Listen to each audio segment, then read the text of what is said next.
मैं अमित मानव जीटीजी क्लासेज के इस ऑनलाइन प्लेटफॉर्म पर एक बार आपका फिर से स्वागत करती हूँ। और हम अपने हिंदी व्याकरण की इसी श्रृंखला में समास पढ़ रहे थे और समास में भी मैंने आपको जो है अव्ययी भाव समास और तत्पुरुष समास की परिभाषा ही बताई थी। तत्पुरुष समास चलो मैं दोबारा से आपको करवा दूंगी, लेकिन अव्ययी भाव के अंदर हमने पढ़ा था अव्ययी भाव दो शब्दों से मिलकर बना है, ए प्लस व्यय। तो ए नहीं, व्यय माने खर्च नहीं होना, यानी कि विकार उत्पन्न नहीं होना। व्याकरण की समस्त कोटियों के अनुसार यदि किसी शब्द में कोई भी विकार उत्पन्न नहीं होता है तो उसे हम क्या कहते हैं, अव्ययी भाव समास कहते हैं। जैसे कि मैंने बताया था कि उसमें बहुत सारे नियम थे, जैसे कोई उपसर्ग आ जाए, ठीक है, कोई उपसर्ग आ जाए या कोई ऐसे शब्द जो जिनकी उत्तरोत्तर जो डबल आ रहे हैं, ठीक है, जैसे दिनों दिन, हाथों हाथ, रातों रात, ऐसे, ठीक है, यथाशक्ति, सम उपसर्ग, आ उपसर्ग, है ना। तो ये सारे के सारे जो शब्द हैं वो अगर किसी में आए और उनके आने के बाद में जैसे शब्द में विकार उत्पन्न न हो तो वो कौन सा है, अव्ययी भाव समास से कहलाता है, ठीक है। और मैंने संस्कृत के जो व्याकरण की कोटियां थी वो भी आपको बताई थी, संज्ञा, सर्वनाम, विशेषण, क्रिया, लिंग, वचन, है ना, इनके अनुसार कोई भी परिवर्तन नहीं आना चाहिए। अब हमने दूसरा किया था तत्पुरुष समास। तत्पुरुष समास में मैंने आपको बताया कि वो समास जिसमें क्या है कि तत्पुरुष समास जिसमें दूसरा पद प्रधान हो। मैंने इसके आपको 4 नियम बताए थे, 4 के 5 नियम बताए थे। जिसमें दूसरा पद है वो मुख्य होना चाहिए, ठीक है, जिसमें क्या है दूसरे पद की प्रधानता होती है, विशेष्य का उपयोग होता है। विशेष्य यानी कि जो किसी की विशेषता बताए, है ना। मीठा आम मैंने बताया था ना, मीठा शब्द है वो क्या है, यहाँ पर संज्ञा है, वो विशेषण है, और आम जो पीछे लग रहा है वो क्या है, विशेष्य है, ठीक है, जिसकी विशेषता बताई जा रही है, ठीक है। तो इस तरह से मैंने बताया था कि दूसरा पद प्रधान है इसमें होना चाहिए, ठीक है। तो इसमें एक था दूसरा पद प्रधान होना चाहिए, दूसरा है इसमें विशेष्य का होना चाहिए, उत्तर पद प्रधान होता है, लिंग वचन का प्रयोग है वो अंतिम पद के अनुसार होता है।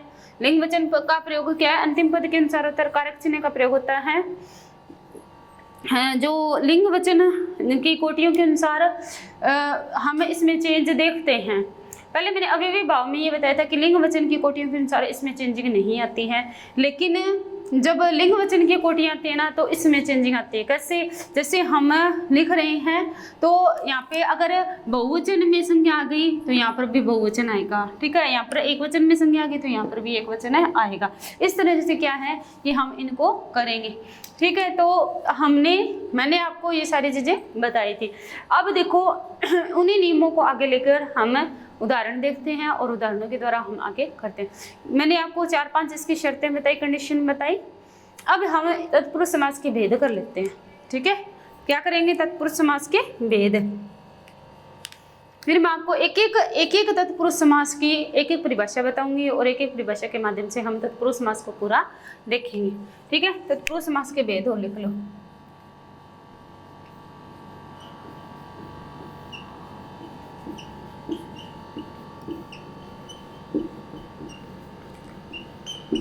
तत्पुरुष समास के भेद। पहला भेद कौन सा है,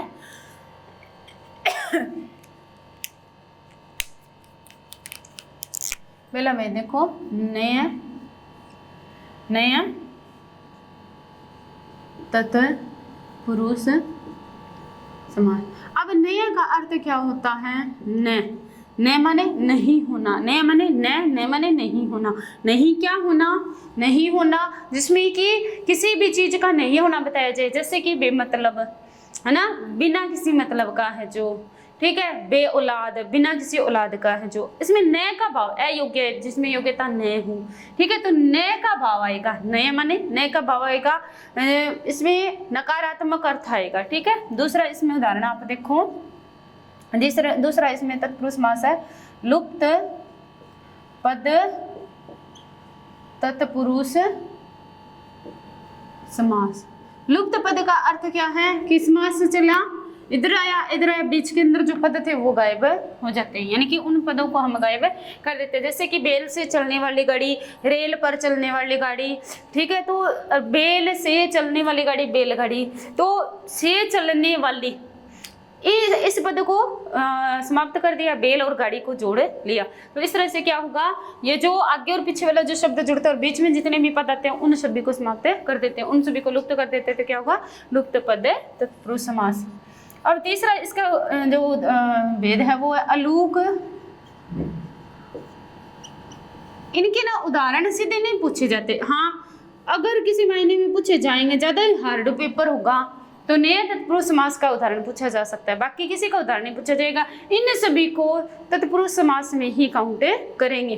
ठीक है, किस में करेंगे, तत्पुरुष। आपके सामने प्रश्न आएगा कि तत्पुरुष समास का उदाहरण कौन से, नीचे दिए होंगे 4 ऑप्शन, और बहुत ही आसानी से आप समझ जाओगे कि ये इसका उदाहरण है, ये इसका उदाहरण है। ठीक है, तो अलूक तत्पुरुष समास, अलूक,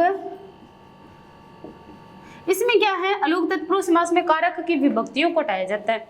जैसे कि मान लो शरणागत, शरण को आगत, ठीक है, को जो कारक की विभक्ति, कर्म कारक की को विभक्ति है, ठीक है, तो वो क्या है, यहाँ पर समाप्त हो जाएगी, को बीच में से हटा देंगे, शरण प्लस आगत शरणागत शब्द बन जाएगा। चौथा देखो, तत्पुरुष कारक चिन्ह, तत्पुरुष कारक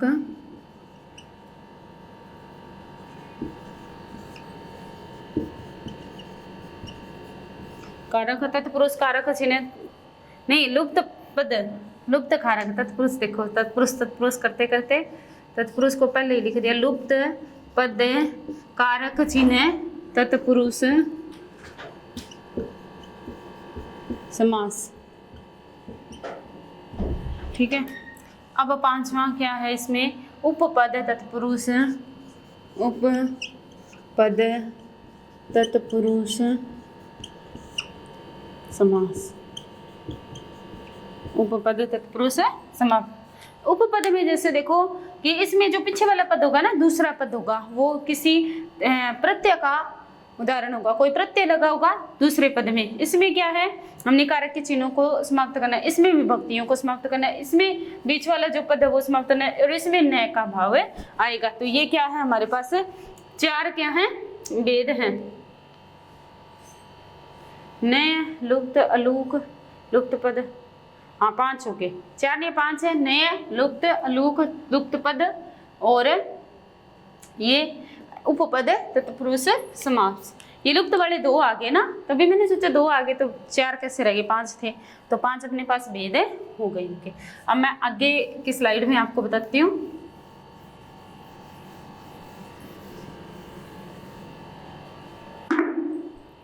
देखो, नए तत्पुरुष समास, नए का पहले अपने लिख लेते हैं, नए तत्पुरुष समास। ठीक है, नए तत्पुरुष समास। अब नए तत्पुरुष में देखो नहीं का अर्थ आएगा, तत्भव में देखो हम क्या करेंगे, इसमें नया का अर्थ मैंने आपको बताया था नहीं होगा, जब हम इसका उदाहरण देखेंगे, जब हम समास विग्रह करेंगे, समास विग्रह करने पर क्या है, इसका नहीं अर्थ आएगा कि नहीं है। जैसे अयोग्य, योग्यता नहीं, ठीक है, बेऔलाद, औलाद नहीं, ठीक है, तो इस तरह की जो है ना वो सारे नए का अर्थ इसमें आएगा। अब पहले ना आप इसकी परिभाषा लिख लो, और को ऐसे मैं आपको ना वर्ण भी लिखवाऊंगी कि जिनके कारण क्या है कि इसमें नए का भाव आए, और वो नए के भाव वाले वर्ण आप लिख लो जिससे कि आपको पहचान हो जाए। ठीक है, तो इसमें लिखो आप,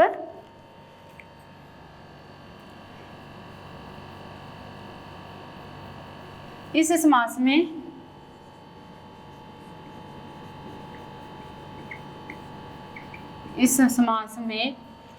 अन ना, इस समास में निषेध का बोध कराने वाले उपसर्ग, इस समास में निषेध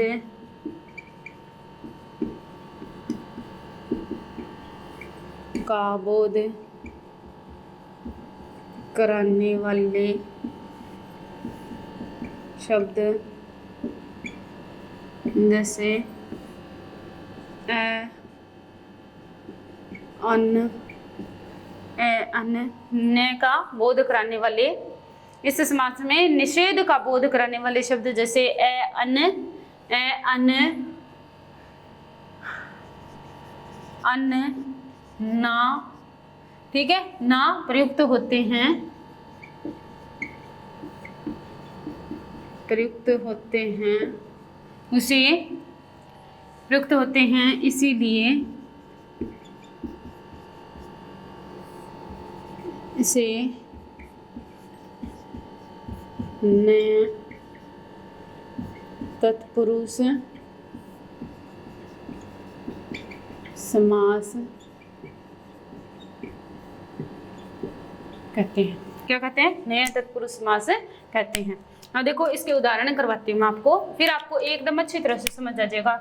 जैसे कि पहला उदाहरण अपने लिखते हैं, ए कारण क्या आएगा? कारण नहीं, ठीक है। अब देखो ए कारण, यहाँ पर ए का कोई नहीं बन रहा, कारण है, कारण इसमें बताया जा रहा है। इस कारण क्या है कि और भी अपने उपसर्ग लगा सकते हैं बहुत सारे, लेकिन इसमें दूसरा पद प्रधान है ना, तो ये क्या है? कारण नहीं। दूसरा है इसमें देखो अनदेखा, ये तो आगे उपसर्ग है ना, अनदेखा। अनदेखा का अर्थ होता है देखा नहीं,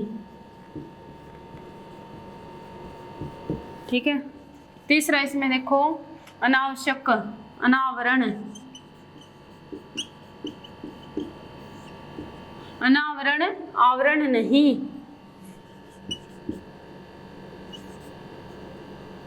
आवरण,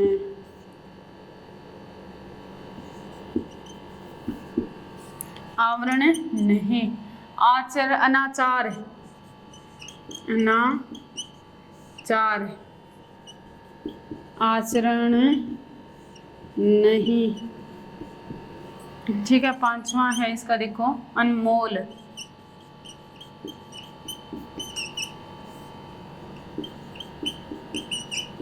मोल नहीं। नालायक,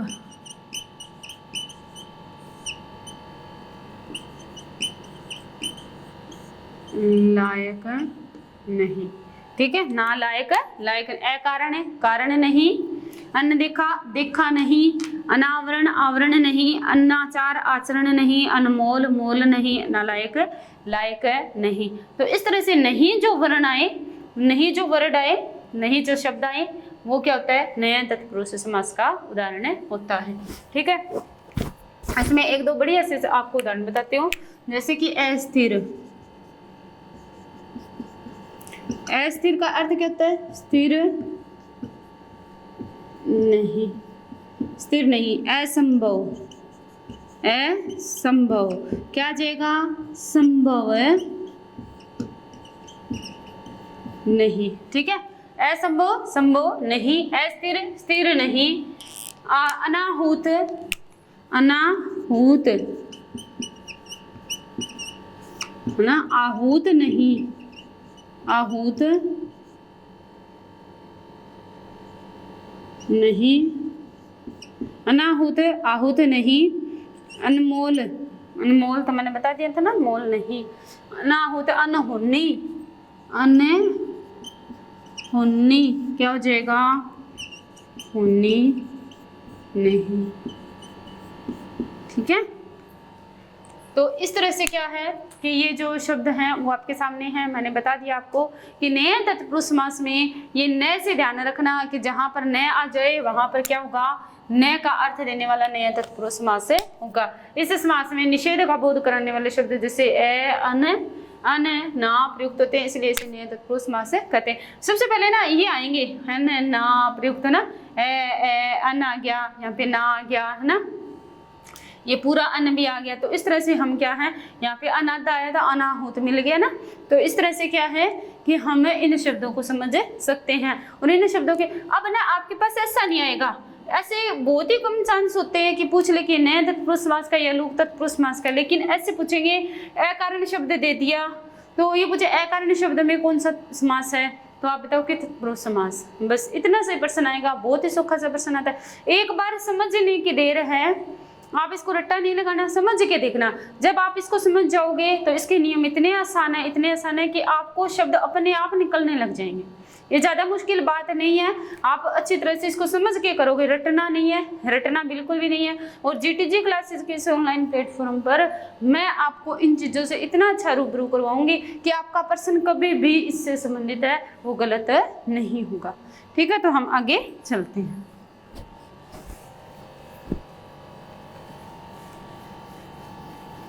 मैं इतना डीपली आपको करवा रही हूँ। पहले तो हर एक जगह ना समास में क्या करते हैं कि समास के 6 भेद बताते हैं, अलग अलग उनका बताया और चले छुट्टी की। लेकिन मैं ऐसा नहीं करने वाली, प्रश्न पता नहीं एग्जामिनर का दिमाग कहाँ घूम जाए तो वो कैसा प्रश्न दे दे अपने सामने। हमने सभी प्रश्नों को एक जगह करके हल करना है, हमें सारे आने चाहिए। आपको तत्पुरुष समास के भेद भी पता होना चाहिए, आपको बहुब्रीहि समास के भेद पता होना चाहिए, आपको कर्मधारय के पता होना चाहिए, द्विगु के पता होना चाहिए, द्वंद्व के पता होना चाहिए। तब मैं आपको सारी ये चीज़ें समझा रही हूँ अलग अलग।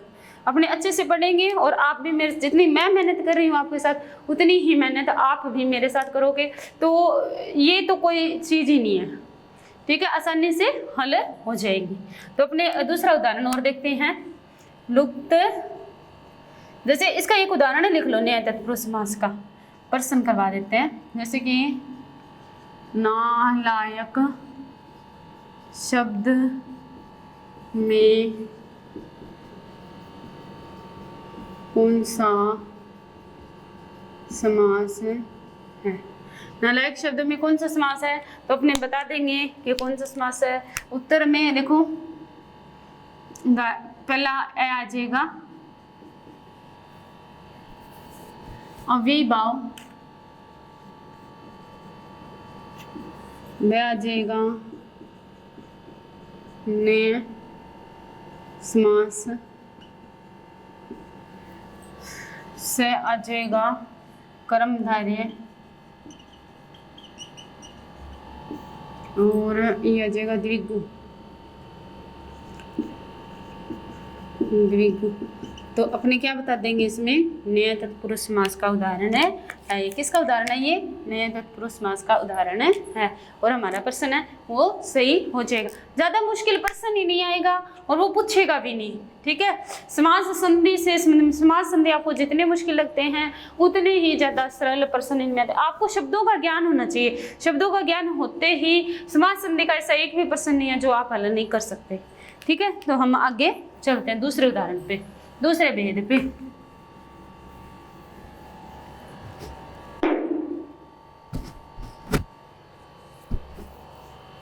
दूसरा भेद देखो, इसका जो है वो है लुप्त पद तत्पुरुष समास।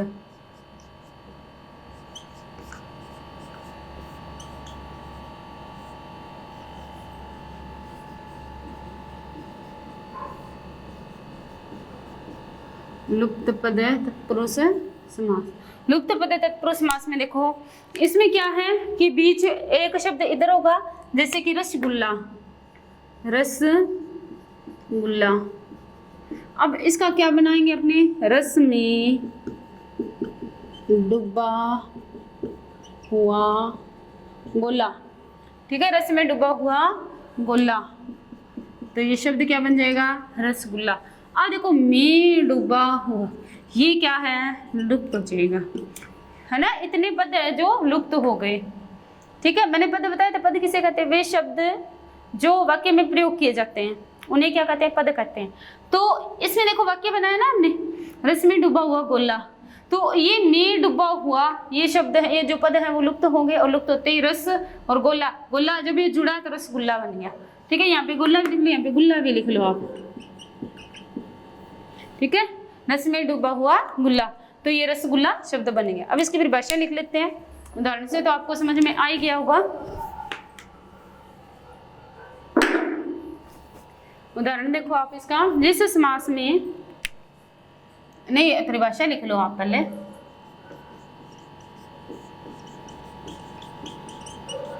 जिस समास में दो पदों के बीच प्रयुक्त अन्य पदों का लोप हो जाता है, जिस समास में दो पदों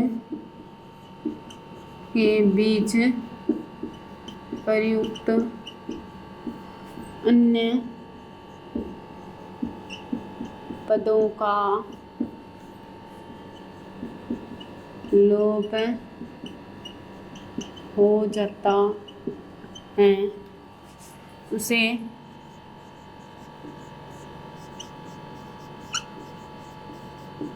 तत्पुरुष समास कहते हैं। ठीक है, जिस समास में दो पदों के बीच प्रयुक्त अन्य पदों का लोप हो जाता है उसे तत्पुरुष समास कहते हैं। अब देखो तत्पुरुष समास कहते हैं। अब इसके ना एक दो नाम और भी है, इसे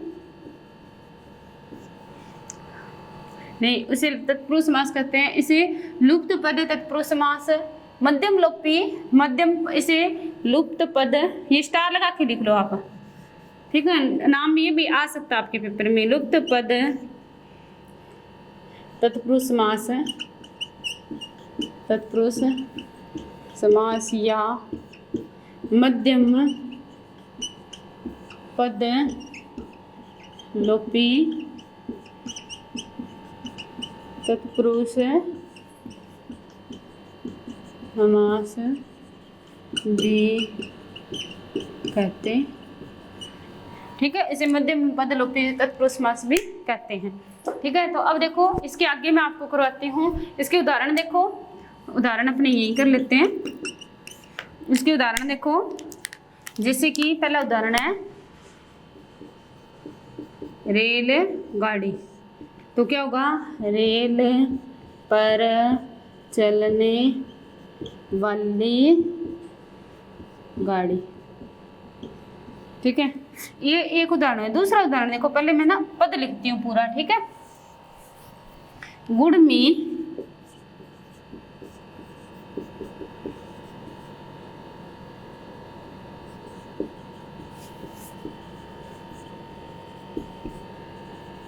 गुड़ में मिली हुई दानी, क्या बन गया, गुड़दानी, गुड़दानी। कले मेगा पानी दे गुड़दानी दे, यानी कि पानी होगा तो गन्ना होएगा, गन्ने से हम गुड़ बनाएंगे, चावल होंगे, चावल से हम दान बनाएंगे। और गुड़दानी एक प्रकार की घरों में बनाई जाने वाली मिठाई है, जो किसान लोग हैं वो चावल से खाते हैं, क्योंकि उनके घर में गुड़ होता है, उनके घर में धान होता है, और वो धान और गुड़ से मिला करके ये चीजें बनाते हैं। तो गुड़दानी। तीसरा हो जाएगा इसमें हाथ से चलने वाला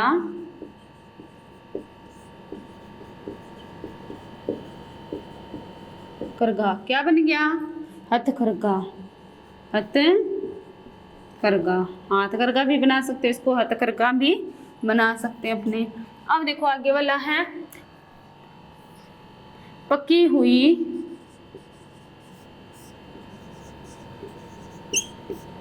बड़ी, क्या बन जाएगा, पकौड़ी, पकी हुई बड़ी, पका हुआ बड़ा पकौड़ा। ठीक है, अब पांचवा उदाहरण देखो, जल में चलने वाला यान, जल में चलने वाला यान, जल यान। तो इस तरह से देखो उदाहरणों से आपको समझ में आ गया ना कि बीच में जो पद है ना, ये वाला देखो, ये लुप्त हो रहा है। ठीक है, ये पद है ना, ये सारा का सारा लुप्त हो रहा है।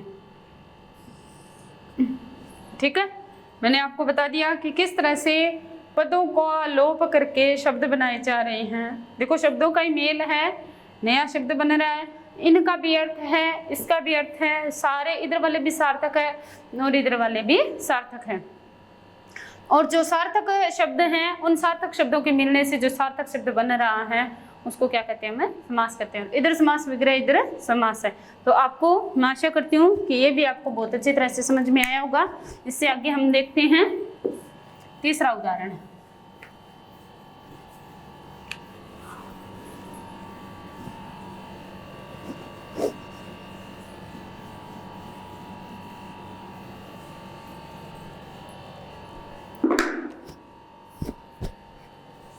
तीसरा उदाहरण, तीसरा जो अपने भेद हैं समास का वो देखेंगे।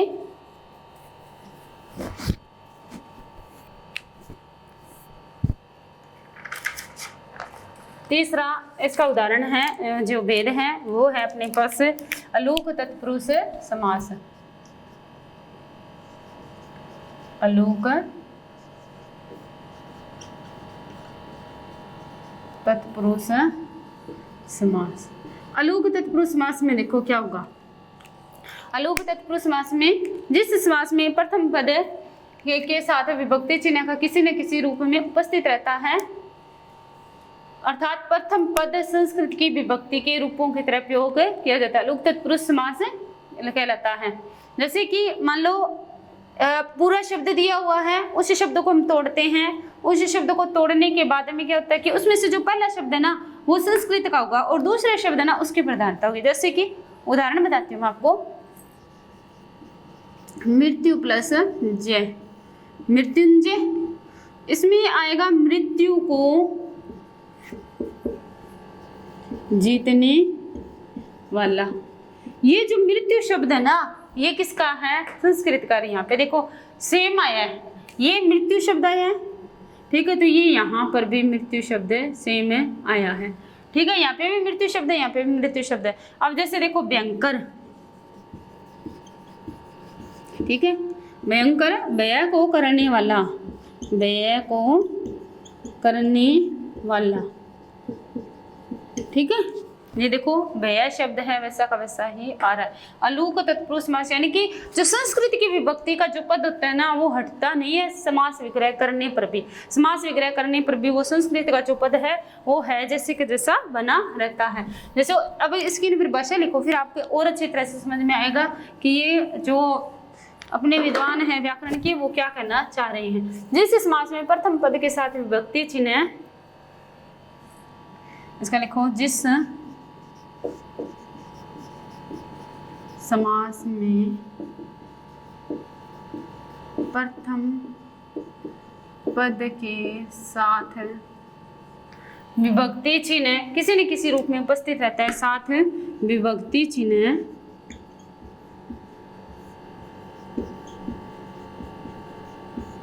किसी न किसी रूप में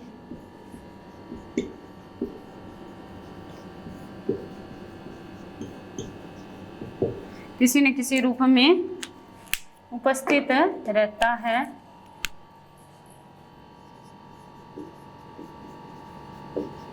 उपस्थित रहता है, ठीक है।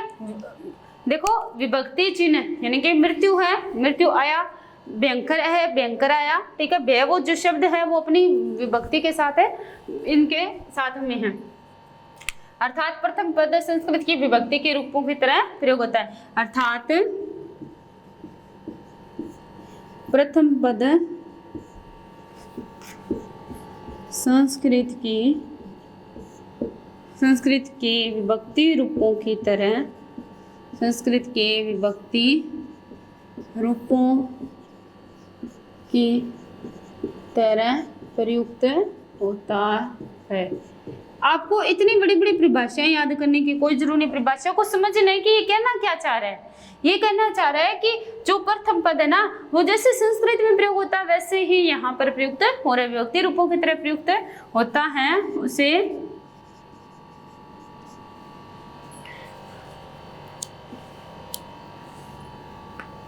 उसे अलूक तत्पुरुष समास कहते हैं।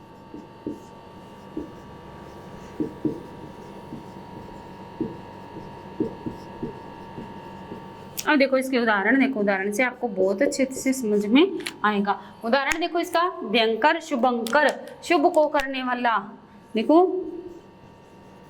शुभंकर, शुभंकर का अर्थ होता है शुभ को करने वाला, शुभ को करने वाला।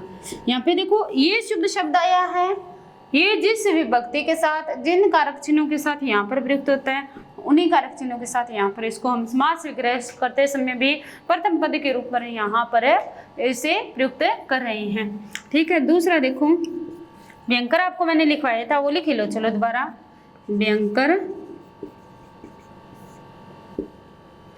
व्यय को करने वाला। तीसरा उदाहरण देखो इसका, थानेदार।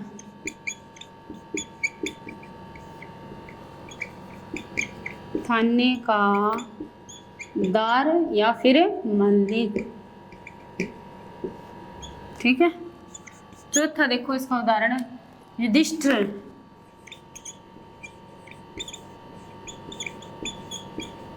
युधिष्ठिर, युधिष्ठिर का अर्थ है युद्ध।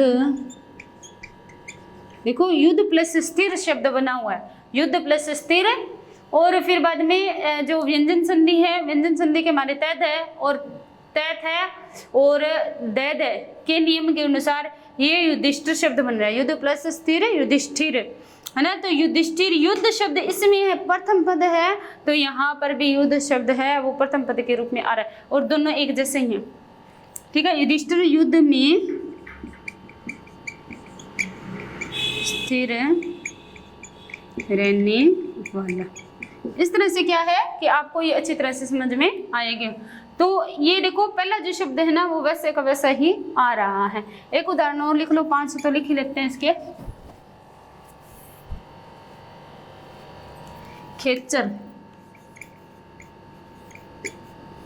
खेचर, खेचर का शब्द होता है खे में चरण या खे में चरते, खे में चरण मत लिखो, इसका शब्द आएगा खे में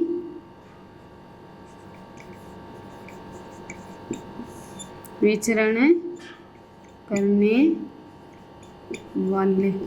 और खे का अर्थ क्या होता है? खे का अर्थ होता है आकाश। क्या अर्थ होता है? आकाश।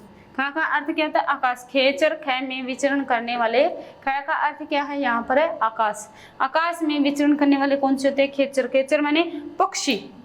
खेचर का हम अगर रूढ़ शब्द लें तो खेचर का अर्थ होता है पक्षी, यानी कि हमने तो यहाँ पे ये दिखाना है खेचर खे में विचरण करने वाला। खे का अर्थ मैंने आपको बता दिया क्या होता है? आकाश, ठीक है। आकाश मैंने इसका अर्थ आपको बता दिया। अब अपने आगे चलते हैं, इसका चौथा उदाहरण, चौथा जो भेद है तत्पुरुष समास का वो देखते हैं। चौथा भेद जो लुप्त पद हैं वो थोड़ा लंबा भी है, बड़ा भी है, और उसको हम ध्यान से देखेंगे तो हमारे बहुत अच्छी तरह से हमारे 2 टॉपिक हल हो जाएंगे, हमारे कारक भी पूरे हो जाएंगे इसी टॉपिक में, और इसी टॉपिक में ही हमारे क्या हो जाएंगे, जो तत्पुरुष समास है वो भी पूरा हो जाएगा। तो हम चौथा उदाहरण इसका देखते हैं। चौथा जो भेद है वो देखते हैं। चौथे भेद का क्या नाम है? लुप्त पद लुप्त कारक चिन्ह तत्पुरुष समास। लुप्त कारक, लुप्त कारक चिन्ह तत्पुरुष समास। लुप्त कारक चिन्ह तत्पुरुष समास। देखो लुप्त कारक चिन्ह तत्पुरुष समास कौन कौन से होते हैं इसमें? देखो इसकी परिभाषा सबसे पहले लिख लो, क्योंकि इसमें ना लुप्त पद लुप्त कारक है ना, जो कारक के चिन्ह हैं वो बहुत सारे हैं। कर्ता ने, कर्म को, करण से, द्वारा। कर्ता ने एक कर्ता कारक है वो इसमें नहीं होगा, और कर्ता कारक के बाद में जितने भी होते हैं 8 कारक होते हैं, 8 में से 7 का इसमें हम विवरण देखेंगे। कर्म ने, कर्म को, करण से, अपादान से अलग होने के अर्थ में, संप्रदान के लिए, ठीक है। अधिकरण में, पर, संबोधन, हे, आए, ओ, अरे, संबंध, का, की, रा, रे, रे। तो ये सारे क्या हैं हम यहाँ पर देखेंगे। तो देखो पहला जो अपना इसकी परिभाषा हम सबसे पहले लिख लेते हैं।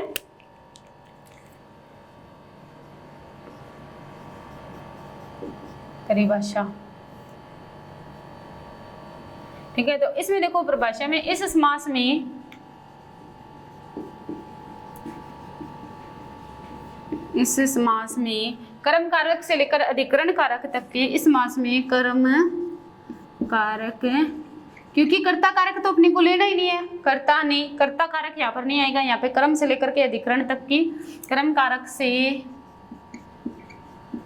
लेकर अधिकरण, कर्म कारक से लेकर के अधिकरण कारक तक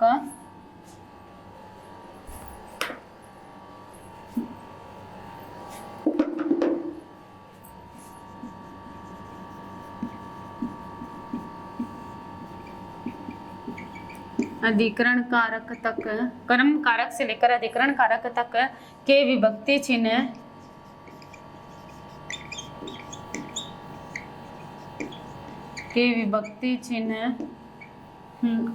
लुप्त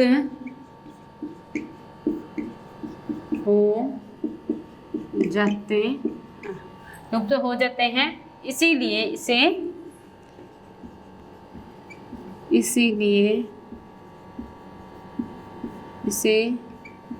लुप्त कारक चिन्ह समास कहते हैं। ठीक है, लुप्त कारक चिन्ह समास कहते हैं। अब इसमें देखो, इसमें मैं कारक और कारक की जितनी भी विभक्तियां हैं वो आपको लिखवाती हूँ। वो लिखने के बाद में हमें पता चलेगा कि कौन कौन सी विभक्ति कहाँ पर लुप्त हुई हैं। तो देखो इसमें क्या है, यहाँ पे तो मैंने कारक लिखे हैं और यहाँ पर मैं लिख रही हूँ चिन्ह। देखो कर्म को करण से द्वारा के अर्थ में, ठीक है, अपादान से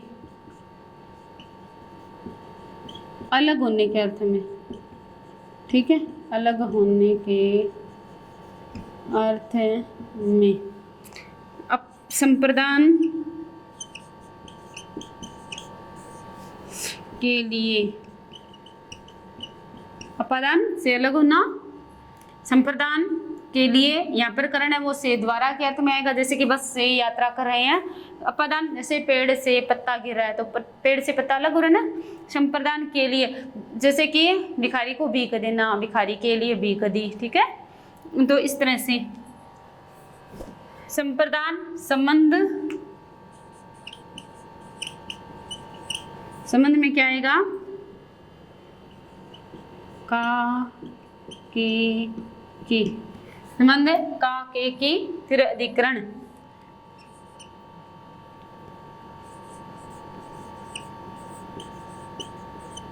में आएगा में पर, ठीक है। जैसे कि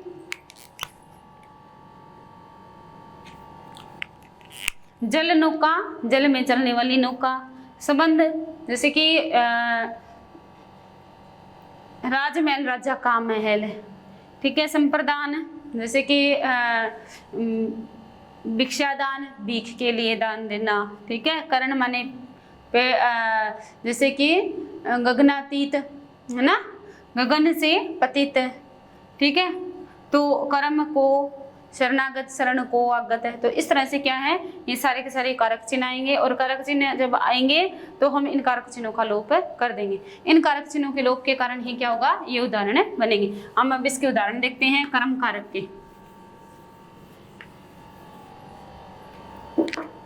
कर्म कारक के उदाहरण देखते हैं। पहले हम लिख लेते हैं कर्म कारक है, ये सारा हिसाब कर देती हूँ मैं।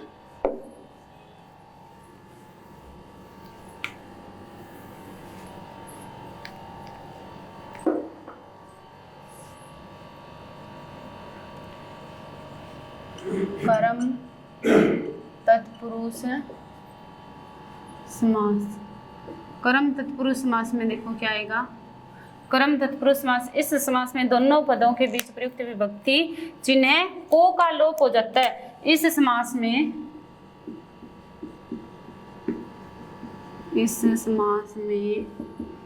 दोनों पद तो आप जान ही गए हो। दोनों पद कौन से, प्रथम पद, द्वितीय पद, और इसमें कौन सा पद प्रधान है, द्वितीय पद प्रधान है। इस समास में दोनों पदों के बीच प्रयुक्त होने वाले कारक चिन्ह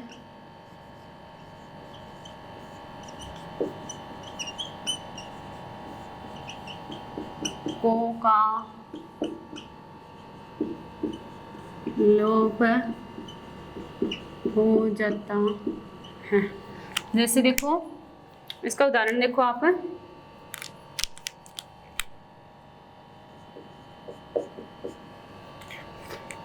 मनोहर, मनोहर।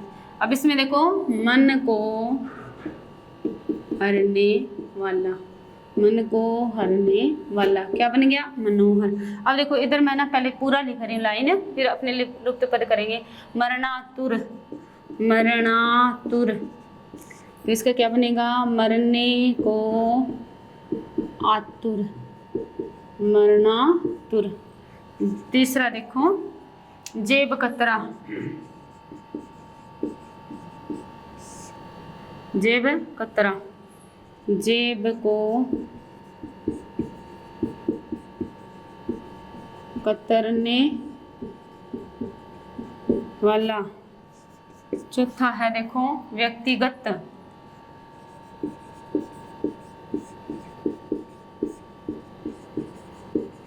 व्यक्तिगत नहीं, व्यक्ति को गत, ठीक है, व्यक्ति को गया हुआ, एक स्पेशल व्यक्ति को इंगित करने वाला क्या है? व्यक्तिगत। जेब कतरा, जेब को कतरने वाला, इसका काम क्या है? काटना। इसका काम क्या है? अतुरना। इसका काम क्या है? हरना।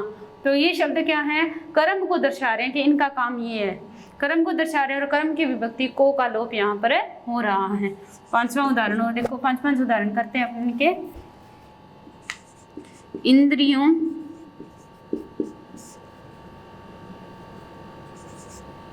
इंद्रियों को जीतने वाला क्या बनेगा? जितेंद्रिय, जितेंद्रिय, ठीक है। इंद्रियों को जीतने वाला, इसका काम क्या है? जीतना। तो क्या है ये? को, किसको जीतना? इंद्रियों को।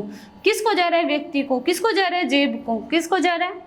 मरने को। किसको जा रहा है? मन को, ठीक है। तो यहाँ पर को शब्द आ रहा है, को आ रहा है, को विभक्ति चिन्ह आ रहा है।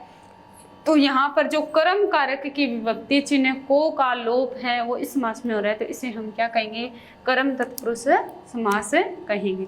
अब इससे आगे वाला देखो,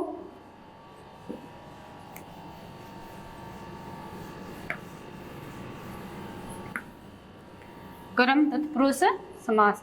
अब इससे आगे वाला एक और देख लेते हैं अपने, संबंध तत्पुरुष, कर्म कारक तत्पुरुष समास। फिर इससे आगे हैं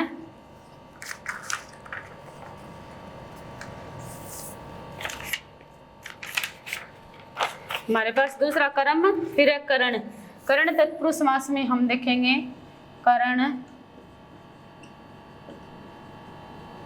तत्पुरुष समास।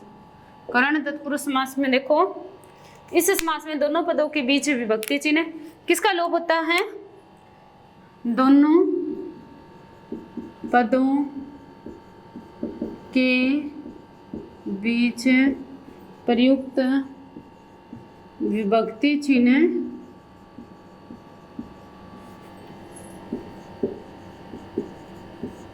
से द्वारा के अर्थ में ना, से द्वारा, से का लोप होता है, उसे करण तत्पुरुष समास कहते हैं। करण तत्पुरुष समास कहते हैं। अब देखो यहाँ पर पहला करण तत्पुरुष समास में देखो उदाहरण देखते हैं अपने। दयाद्र, दया से आद्र, ये शब्द क्या बन गया? दयाद्र, ठीक है। से जो विभक्ति थी यहाँ पे द्वारा करता है ना, आद्र किसके द्वारा? दया के द्वारा, और दया के द्वारा ये आद्र है, तो से जो कारक चिन्ह है उसका यहाँ पर लोप हो गया है, ठीक है। दूसरा उदाहरण अपने और देखते हैं इसका।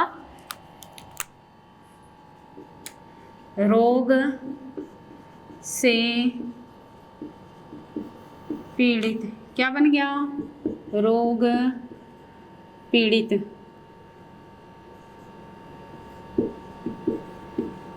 रोग से पीड़ित, रोग पीड़ित। मदांध शब्द ये देखो ऐसे आएंगे संस्कृत के शब्द, मदांध।